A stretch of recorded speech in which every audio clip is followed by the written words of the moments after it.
বাঁশখালী উপজেলা স্বাস্থ্য কমপ্লেক্সে অনিয়ম দুর্নীতি চরমে, চিকিৎসা সেবা বঞ্চিত হাজারো মানুষ। সময় সকাল ৯টা, স্থান বাঁশখালী উপজেলা স্বাস্থ্য কমপ্লেক্স, চট্টগ্রাম।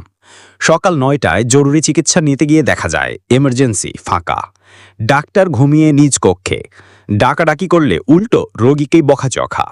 এভাবেই চলছে বাঁশখালী উপজেলা স্বাস্থ্য কমপ্লেক্সের সেবা ব্যবস্থা।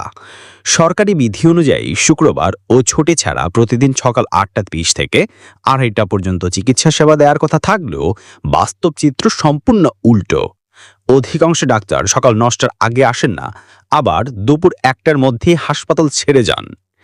কেউ নিয়মিত প্রাইভেট ক্লিনিকের সময় মিলিয়ে এখানে আসেন, কেউ একদিন আসেন তো ২ দিন অনুপস্থিত থাকেন। মোট চিকিৎসক ২৪ জন, উপস্থিত থাকেন ২ থেকে ৩ জন, বিশেষজ্ঞ চিকিৎসক ৮ জন, অথচ নিয়মিত পাওয়া যায় না কাউকেই। আরএমও বা আবাসিক মেডিকেল অফিসার সার্বক্ষণিক থাকার কথা থাকলেও নিয়মিত চন্দনা এসে প্রাইভেট চেম্বারে যান।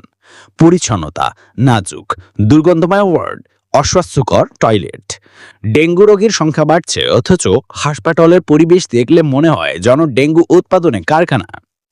জনপ্রতিনিধি ও সচেতন নাগরিকরা প্রশ্ন তুলেছেন, সরকারি হাসপাতালে কখন ডাক্তার পাওয়া যাবে এইটা যদি লাউড স্পিকারে জানিয়ে দিত তবে জনগণ আর হতাশ হতো না।